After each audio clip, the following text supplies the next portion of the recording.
By listening to this short ad, you are supporting our podcast. If you haven't heard about Anchor, it is the easiest way to make a podcast. Let me explain. It's free. There's creation tools that allow you to record and edit your podcast right from your phone or computer. Anchor will distribute your podcast for you so it can be heard on Spotify, Apple Podcasts, and many more. You can make money from your podcast with no minimum listenership. It's everything you need to make a podcast in one place. Download the free Anchor app or go to anchor.fm to get started. Thank you.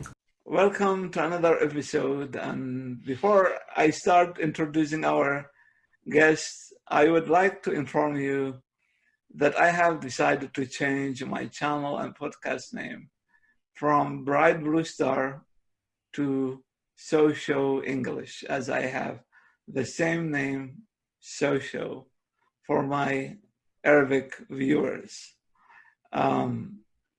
Ethics is fundamental to human beings, and we cannot escape from doing ethics at all.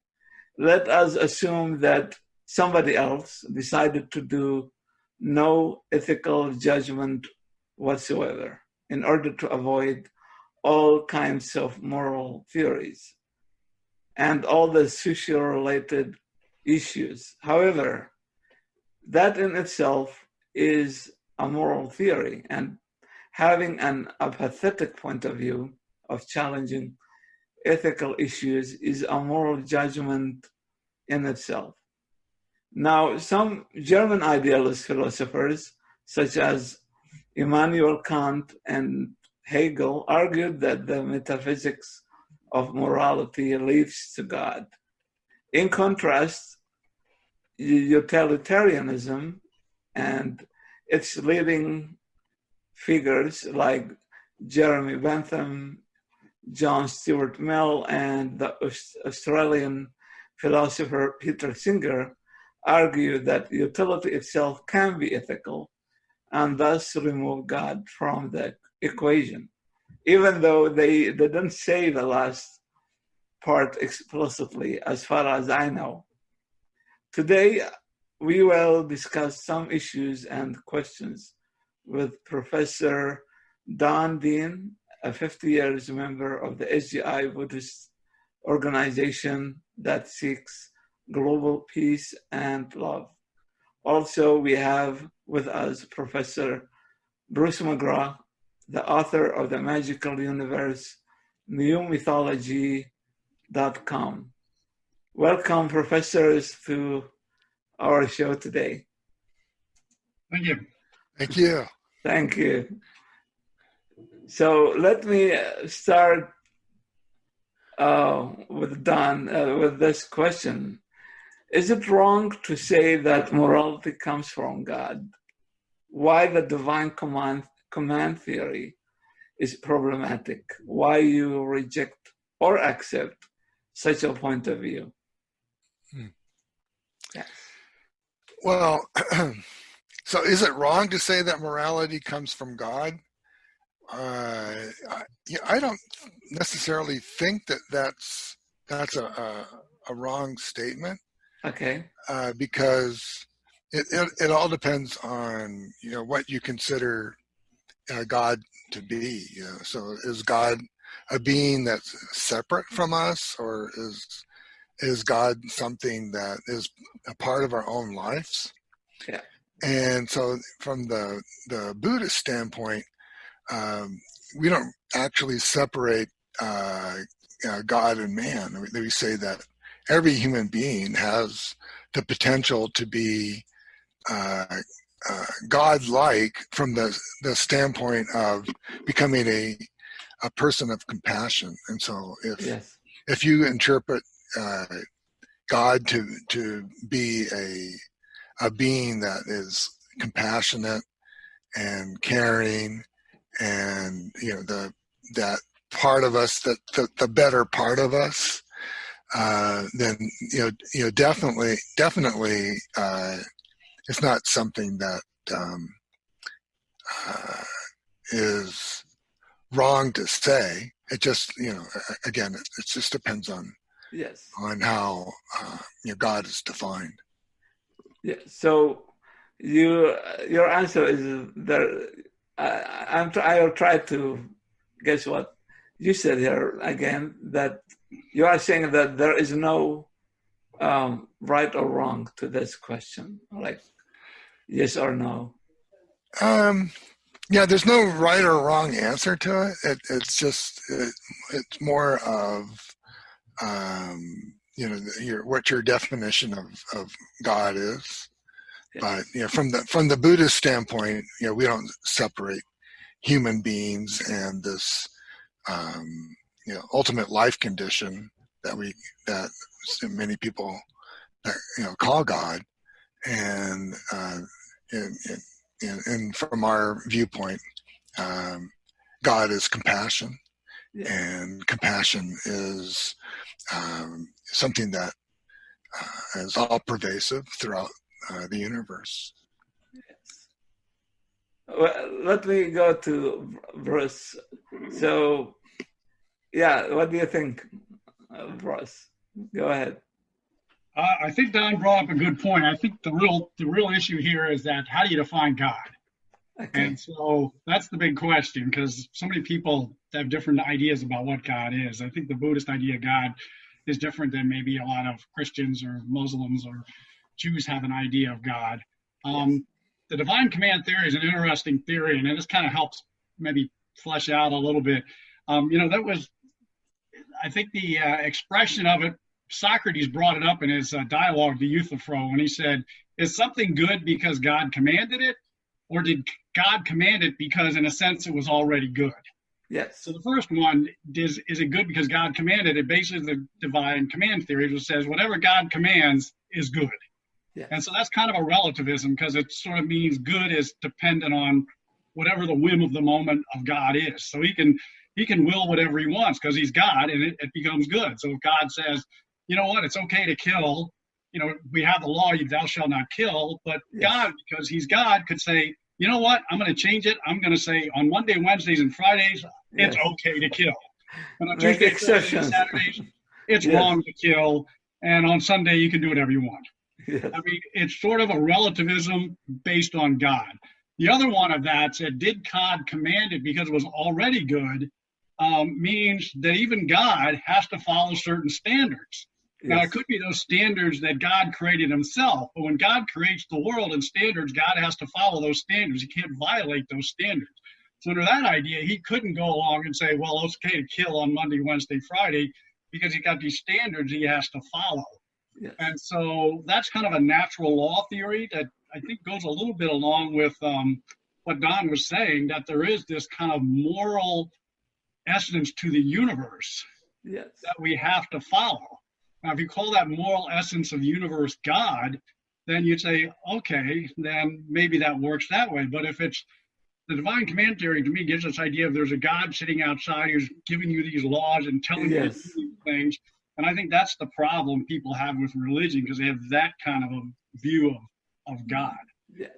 So, yeah, let me go to Don again. So, Don, I think, like your point of view or your Buddhist philosophy is more of like discovering God from the human being himself. So, unlike Christianity or, all the three Abrahamic religions, they have a book, they go to the book, they go to the history, they go all the way thousands of years ago. But what you are saying here is that even if we believe in God, we can discover God within ourselves. So all the good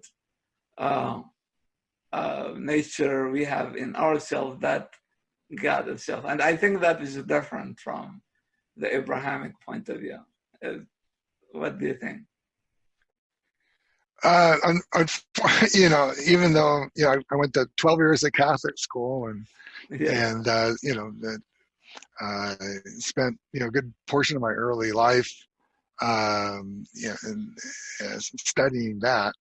I really, I don't feel qualified to define the Abrahamic view, Yes. and so the only thing that I know is that when I was even when I was in Catholic school, Yes. they told us over and over that actually God is within us, and you as a human being can manifest that God part of you through the good acts that you do Yes. for with others. Yeah, but kind of like, for example, despite the fact that they tell you that, Yeah. but they still have a Bible where it says that the homosexual is immoral, or women, for example, are caused all the bad things in human history, the first sin, and I mean they can interpret the book, and all these are commands, of course. I mean, or like in Islam, like where Islam says that people love women and money, and I said, well, women are people, so why you exclude women from people? Like people love women and money, for example. But that's why I'm saying that for me it seems like a problem, because you always go to a text. So one of the things I need to hearken back to Yes. is that the person I consider my mentor, Daisaku Ikeda, Yes. he made a lot of pronouncements about the topic of religion and its purpose in society. And in 1996, he had an opportunity to give a speech at the Jewish Community Center in Los Angeles when he was in LA. And at that point, he said that the primary mission of religion is to forge individuals who are capable of creative responses to life's challenges while leading contributive lives. And then he said that there is no greater good than empowering humanity and revitalizing society. And he says, like politics, economics, and education, religion is devoid of meaning unless it contributes to this process. And so, again, it comes down to what do individuals think of when they think of religion? What does each individual consider religion to be? And in my practice, I've come to really understand that religion's real purpose is to help people, not for people to serve religion, but religion to serve human beings and help them become better human beings. Yes. Thank you. Okay, Ross. I don't know if that really answers your question, but Yeah, you did answer, and yeah. but I like to go to Bruce also to ask him, do you think that we can be ethical beings and without having the terms like good or evil? Because as you know, religion uses a lot the word good and evil. So what do you think about that? Well, I think you have to have terms of good and evil, at least good, Okay. to have values, because you have to have, if you're going to have values, you have to have, good behavior, I guess, and then you have to have bad behavior or evil behavior. Yeah. I think if you're going to have values, otherwise you just have a relativism, and it's sort of in the eye of the beholder. Yeah. I think the interesting thing, though, is you have to really define what good and evil is. And so some people, if you talk about like what is evil, Yes. and and now Thomas Aquinas, he claimed that evil doesn't really exist. Only good exists. Evil doesn't really exist. Evil is just the lack of the good. Yes. So in the same way that, dark is lack of the light. So nobody ever says turn on the dark. We Yes. say turn off the light. Yes. In the same way, cold is the absence of heat. There's just the only force there is heat. And as you get farther away from the heat, you get colder. And so the idea here, according to Aquinas, is the farther away you get from the good, however you want to define that, good behavior and, in a universal sense, the more evil you get. But evil itself is not a thing in itself. Socrates had the same kind of ideas, but he said, evil's a lack of something, but he said it was a lack of wisdom. And so he equated virtue and wisdom, and he said evil was ignorance. And so evil was just, nobody's really evil. There's no evil people. There's just ignorant people who don't understand what's really in their own best interest.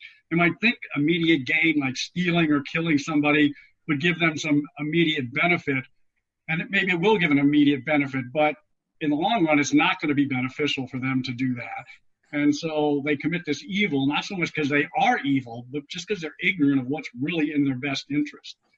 So it's an interesting way to look at it, that there really is only good, and evil is just when we get too far away from the good, we fall into evil. So I think you need some idea of the good, I think, to have morality at least. Yeah, that's brilliant. I love that. I love that explanation, Bruce. Thank you. Yeah, but okay, let me think about this a little bit. So, for example, and when I used to be a religious person, I used, for example, to judge even criminals. For example, somebody committed a horrendous crime. I would say, like, that person deserves all kind of revengeful punishment because he had done such a thing. But then when I started becoming scientific thinker and examining everything, I discovered that many people do many things and they don't even, barely are aware of it. I mean, because I doubt sometimes that some people, like, you see somebody else kill his own children. And I think that, well, that seems even like unnatural, yet it's happening. So is it possible that a person sometimes is so disconnected with reality that they do stuff that looks evil, but they are not responsible of them? What do you think about that, Russ? And then they'll go to Don. Okay. Well, I think you make my point, and the idea is that the evil is you are so disconnected from the good that you do these kind of things. Socrates would say, at the moment you killed your children, at that moment when you did that, something made you do it because you thought it was in your best interest. Maybe you were just so angry that you had to lash out at somebody, but there was some reason in your head. You may regret it later, but at that moment, it was what you felt you needed to do for some reason. Maybe later you'd regret it and wish you hadn't done it. But I think, your point that you become so disconnected means, and this doesn't mean you don't get punished. I mean, this is not excusing people who kill people like that. They need to be punished, but it's just giving a different definition for evil. But I think your point actually ties in pretty well with that, with the definitions I was giving. Yes. Okay, Don, what do you think? Yeah, so if I can bring it back a little bit to science. So we're, part of our discussion today is supposed to be on science and morality, right? Yes. Yeah, and so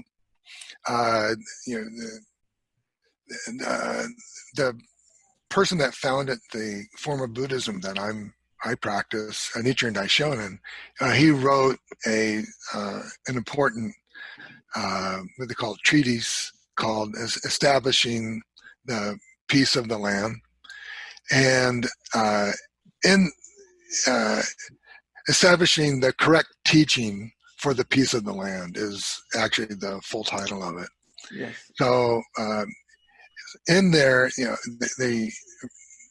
he talks about in order to have a harmonious existence. And in order to have a truly happy existence where there is harmony between humans and the land, is that we have to recognize the fact that the poisons of greed, anger, and foolishness are the things that create problems, and that as they gradually intensify, that the lifespan of human beings gradually decreases.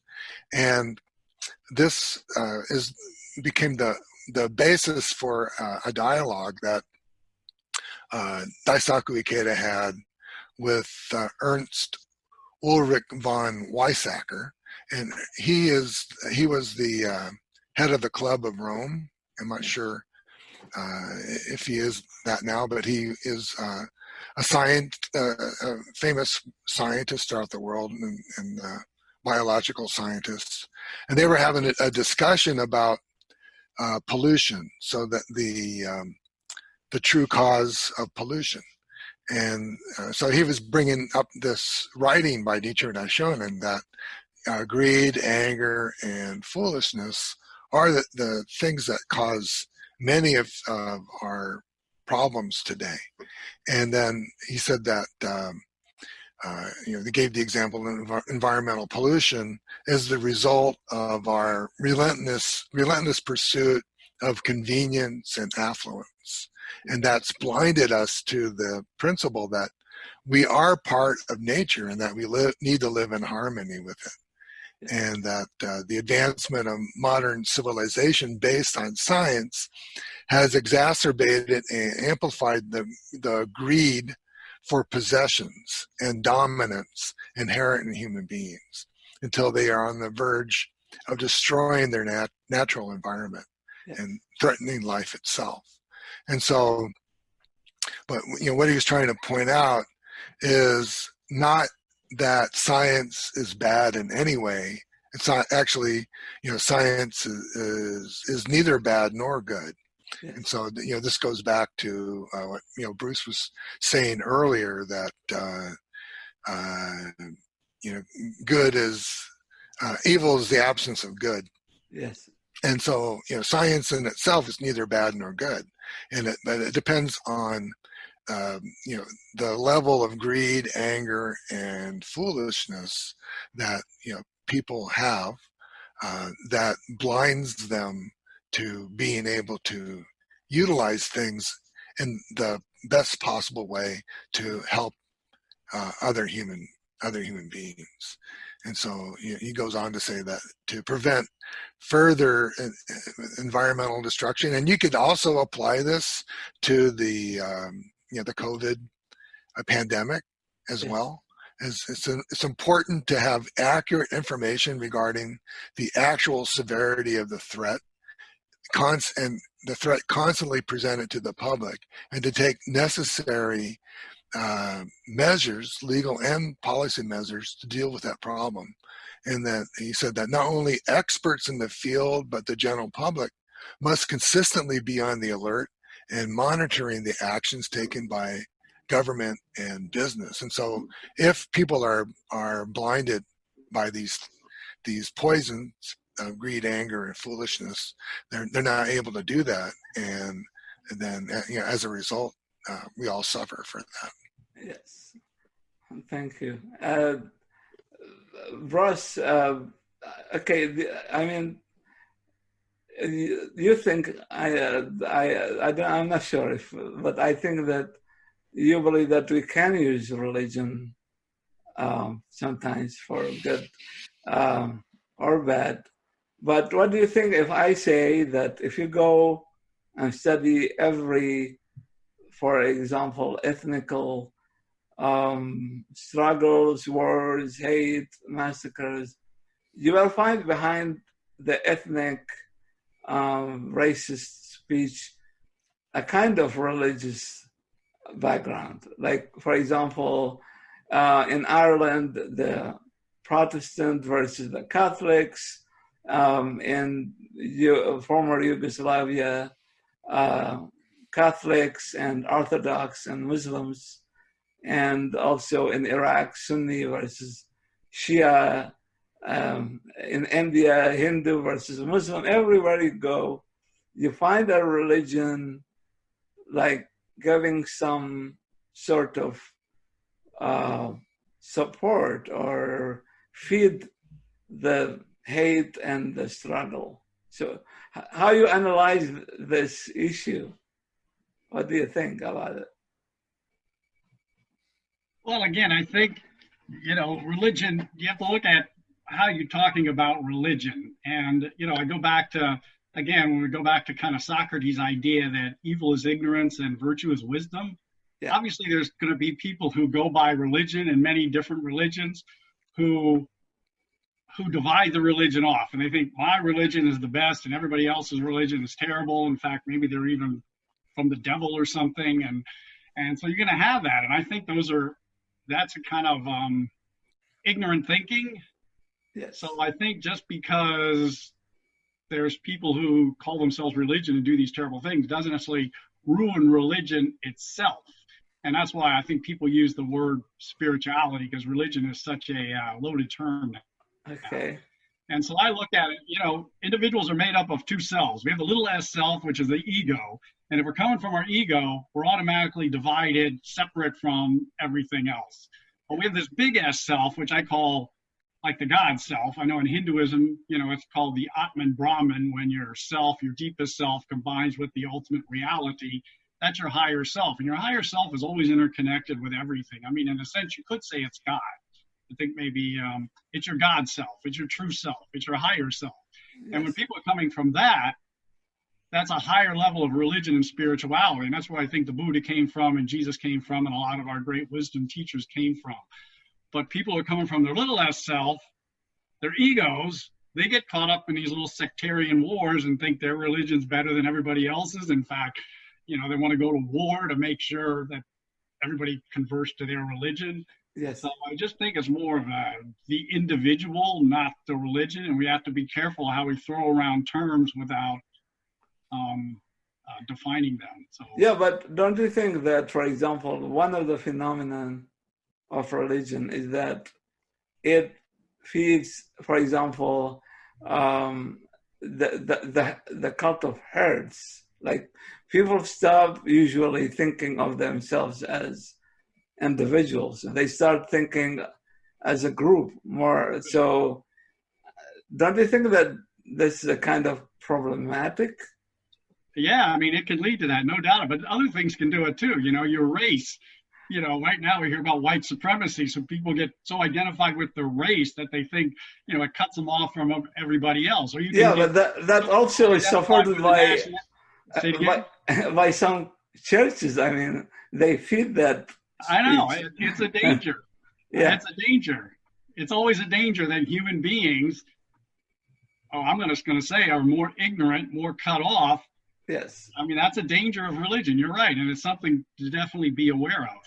So, I mean, it kind of comes with the territory that, you're going to have these different people at different levels of spiritual development. And one person said, there's not just one Jesus Christ.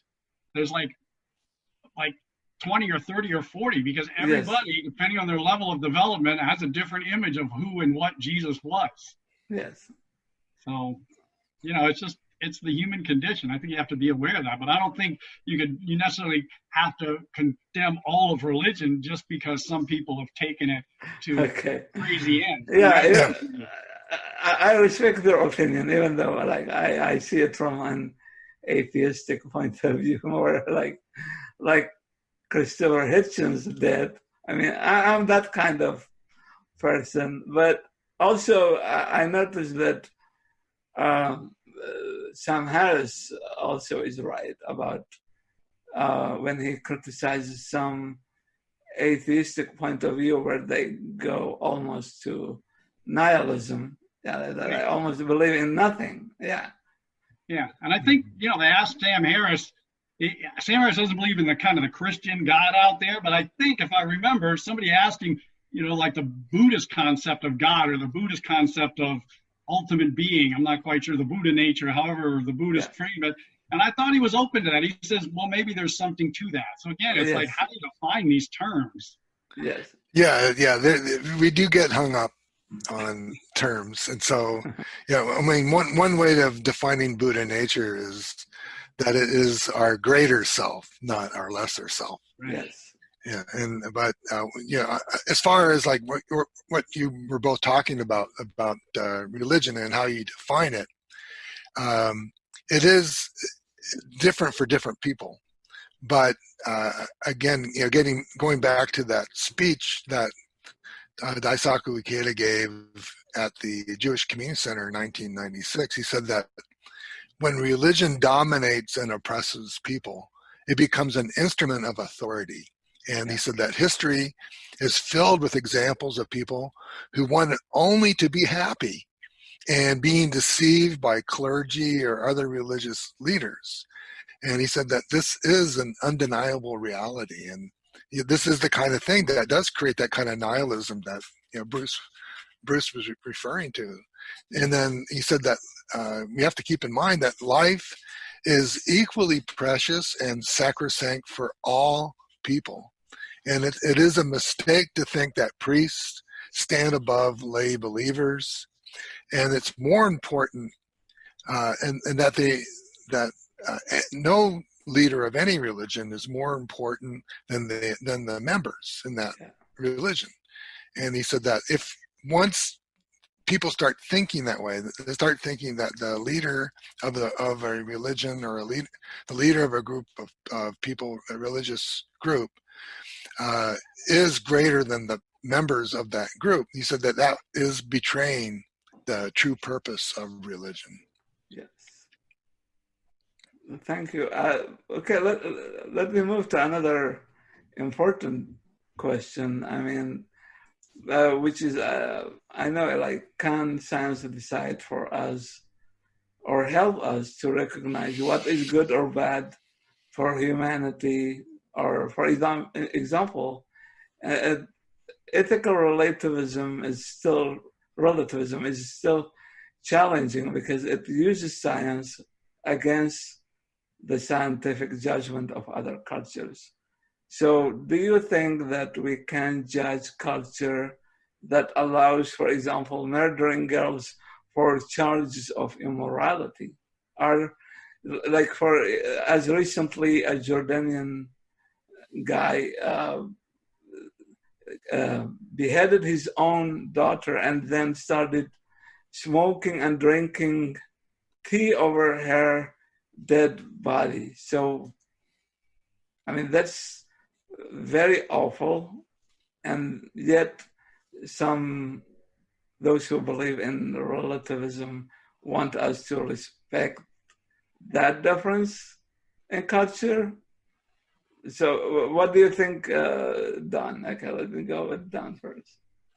Yeah, so that's, getting back again to what I was saying about respect for human life, that actually should be the most important goal of any philosophy, any teaching. And I think it's true of all religion, that even though people may not practice that religion in that way, but at almost every religion's core is this respect for human life and the sanctity of human life, and that anything that you do to go against the sanctity of human life is something that is wrong, is ultimately immoral. And so I can't really, I don't want to comment on this particular incident except to say that whenever you kill another person for whatever reason, it's almost always because there's been a breakdown. There's been some kind of a breakdown. And the breakdown is usually in the area of dialogue, and that people are not able to have a discussion. They're not able to convey their points of view to each other.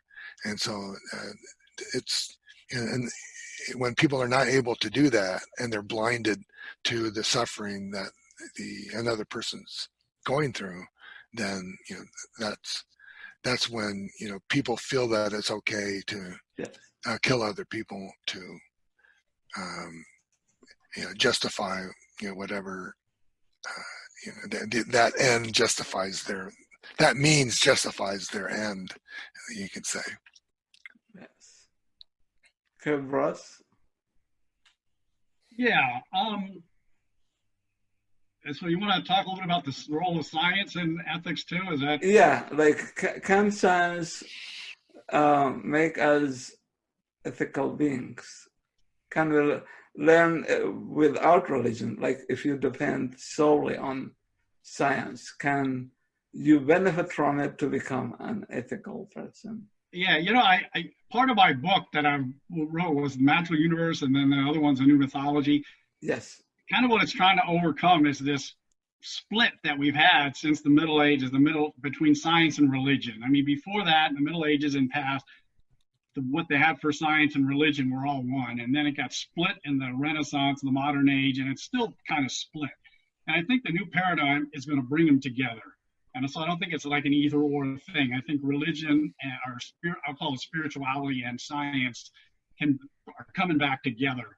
And I think, and for me, in my view, science played a role, maybe not a direct role, but what science told us was it gave us the theory of evolution. Gave us the Big Bang. We learned about the Big Bang. I mean, that's something the Buddha didn't know about. Jesus, nobody knew about this. Nobody knew the universe was 13.8 billion years old. So science gave us that. So we're part of this evolutionary process. Now, the problem with the modern view of science is they think evolution just means you change from one thing to another.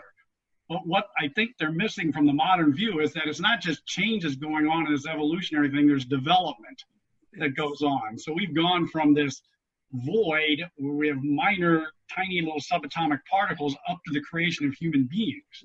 Now, modern science sort of wants to say it's all random and accidental, that we just went from there to human beings. That's a little hard for me to swallow. It seems to me that at some level, universe has an intention and an intelligence, and it's actually going somewhere. I mean, it seems to have almost, I don't want to say a plan, but it seems to be going somewhere. And so if you look at it that way, and then, it's continually developed, it's developed to us. So then you look at, well, what is the role of human beings in this thing? And the thing is, the evolution's still going. So human beings have to continue to evolve. And it's not so much physical evolution anymore, but it's spiritual and consciousness evolution. Yeah. And so I would say, if you look at it that way, then what is good is what sort of helps the universe evolve forward. And coincidentally, that helps us to evolve forward. So the more we realize who we are and do what we're supposed to do and actualize all our potentials, become the person we're meant to be, we are furthering the universe's evolutionary goals. So the universe and our purposes are in harmony. And so whatever we do that helps that along, I would say that would be good. And whatever we do that retards that and blocks that would be bad. So in that sense, I would say, good science can give us, at least indirectly, I think a new moral value system. And I think through what I've done here is it's a blending of science and spirituality, that they can feed each other. We don't have to have this either or, where we go, well, do you want a God relativism where God can sort of command whatever he wants? Or you can have an ethical relativism which sort of says human beings can do whatever they want because there's no universal value out there. Yes. So I think they both fall into the same rut in the end. And so you have to combine the two and go beyond them. It's a new Hegelian synthesis.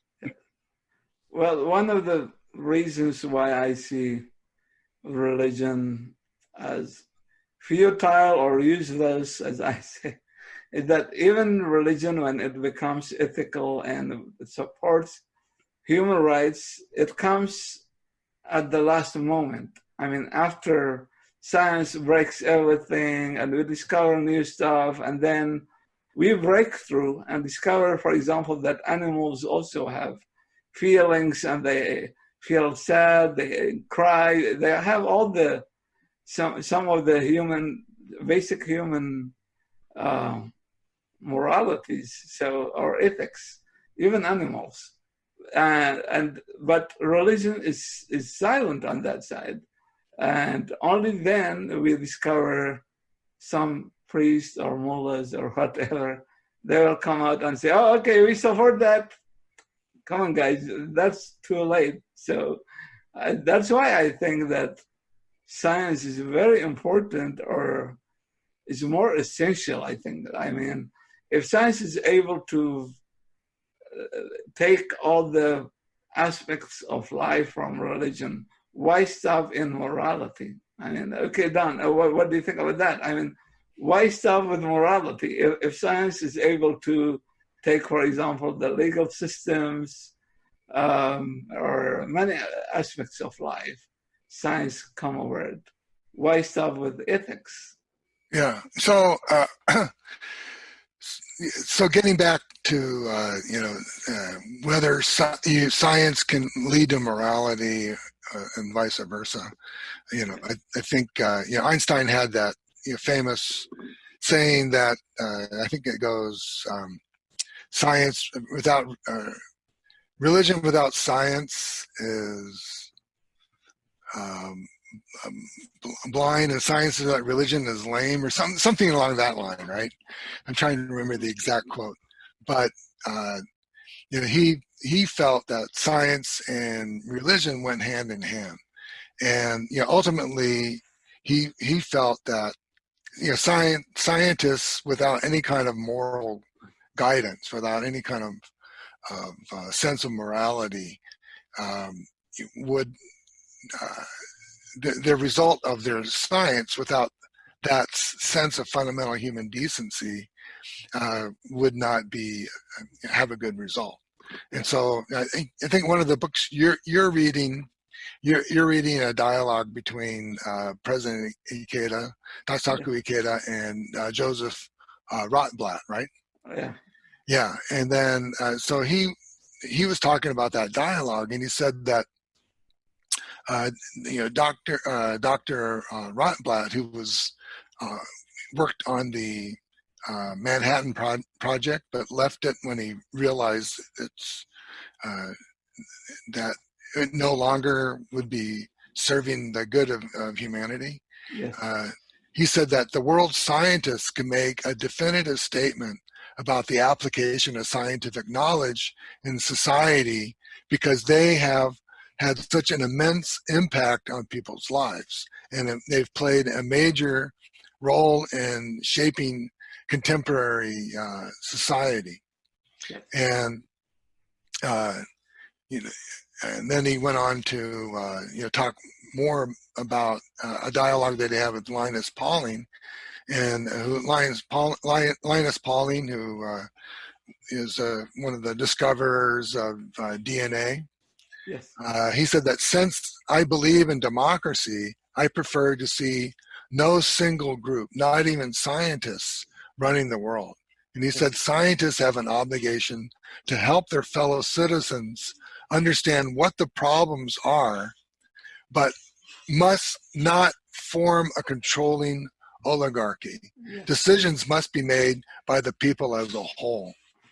And so it's important for scientists to work with a civil society to build a healthy society, not science for science sake. Yes. So science for humanity, right? Yes, right. Yeah, not with the Nazi doctors who did all kinds of horrible experiments, for the sake of science. Sure. I agree on that. Okay. I mean, that's it's a very deep topic, and I love it because it's very challenging. And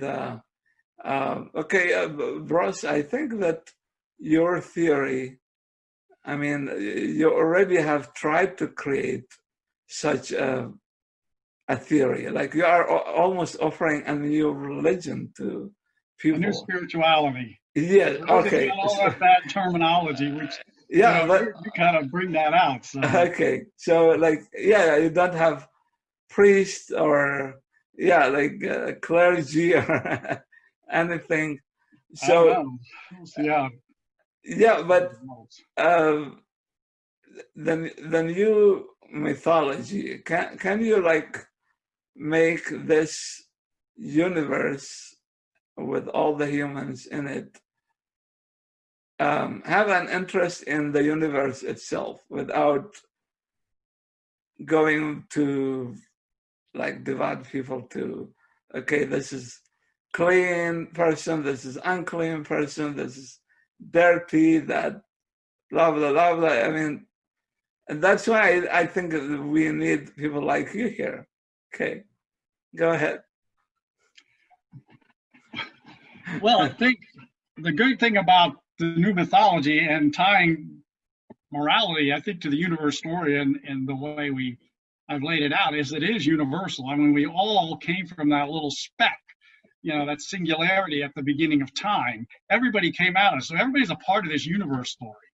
So it's something we can all relate to. It's not sectarian. It involves everybody. And that doesn't mean you can't have the diversity of different religious beliefs in the culture. But and so that's all fine, I think.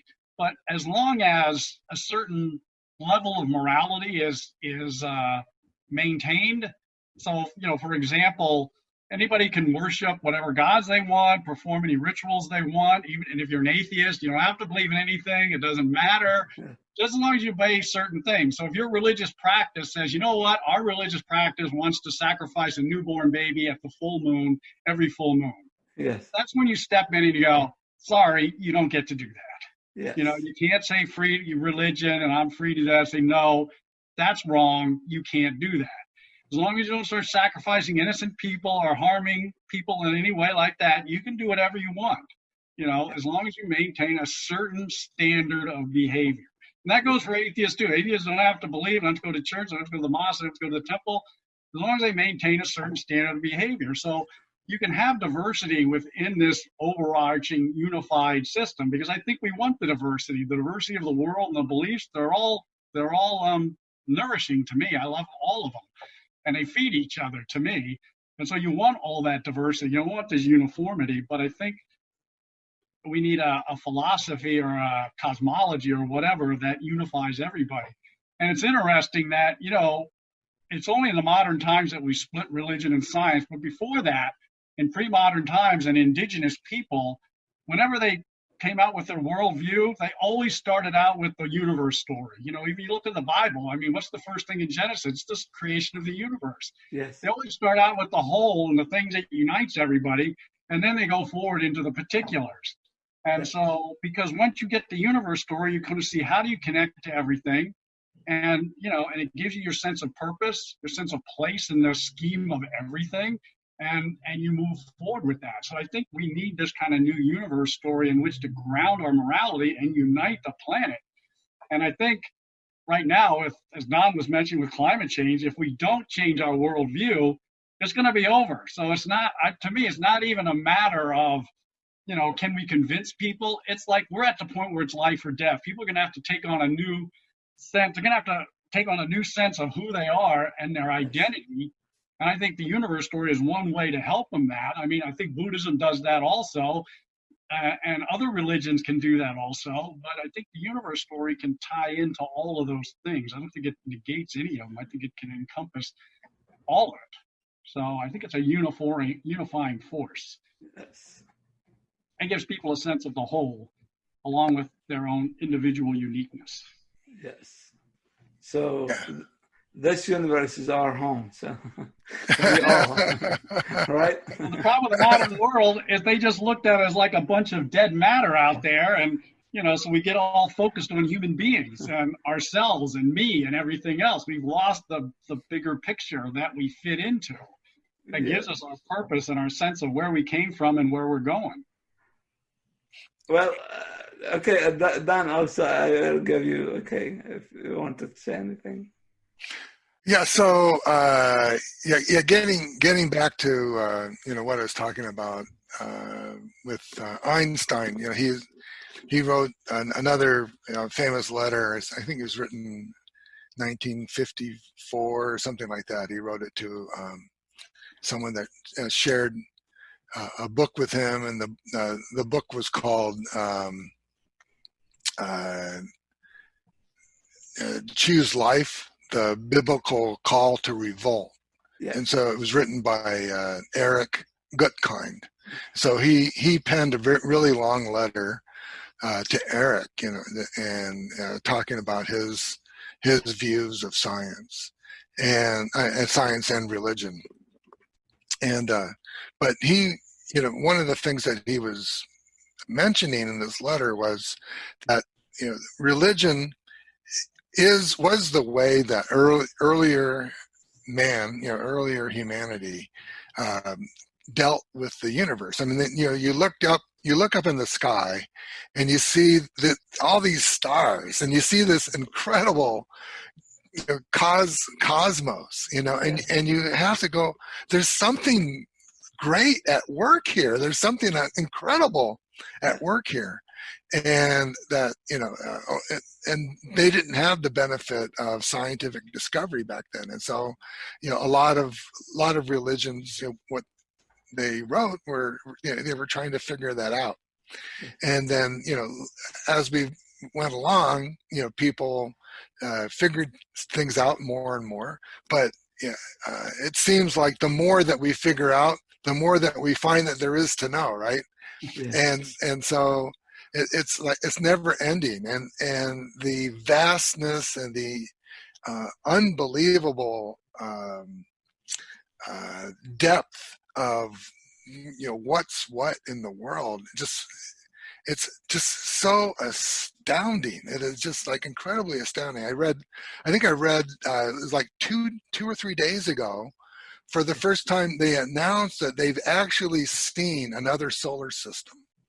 They've actually seen another solar system through some instruments. They've seen a star that has planets revolving around it, and it's a solar system very much like our own. And stop and think about that for a moment. Where the way that they used to explain the world was, according to some cosmologies, that the Earth was sitting on top of a giant turtle. Yeah. and so like compare that, and then being able to look through this instrument and being able to see other planets revolving around the sun. It's like, what do you think about that? And so and the other thing is, when I was growing up, I used to read a lot of science fiction. And one of my favorite authors was Arthur C. Clarke, and he's most famous for writing 2001: A Space Odyssey. But when I was growing up, I read one of his books called The Deep Range, and this was more of a young adult's book. And in this book, The Deep Range, he talks about how human beings will eventually farm the sea, and that and also come to realize that like, for instance, in the book they're talking about whales. They came to realize that whales have an incredible intelligence, and that and that there's more going on with whales than just being an animal. And so also in this book, The Deep Range, Arthur C. Clarke predicted that Buddhism would actually end up becoming one of the, if not the major religion in the world, one of the major religions in the world, because Buddhist teaching does not contradict anything in science. In fact, science and Buddhist teaching seem to go hand in hand. And this was written in the 1950s or 60s, something like that. And Arthur C. Clarke himself became a Buddhist, and he practiced a form of Buddhism. But anyways, he said that Buddhist philosophy, according to him, is the philosophy that would actually best prepare human beings to meet people from another planet, and be able to accept them, because of its teaching that all of life has value and all of life is to be respected. And so, any case, I've kind of rambled on there, but the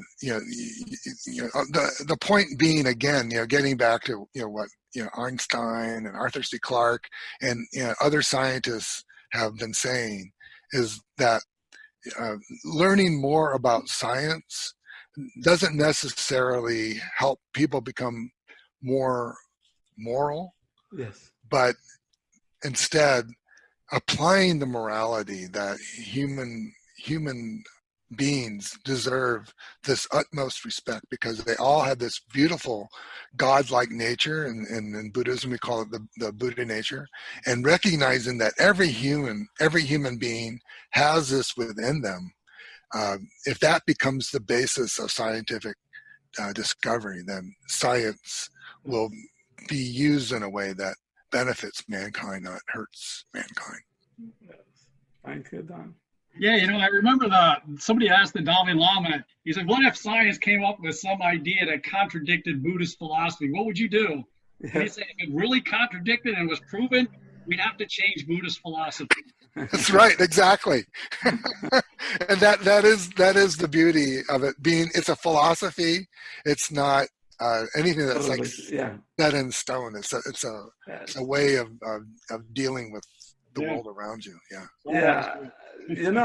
I will end this episode by just saying that Buddhism is the strongest philosophy so far I have ever seen, because it always just tells you, just look inside yourself, and that's all. I mean, it doesn't require you much.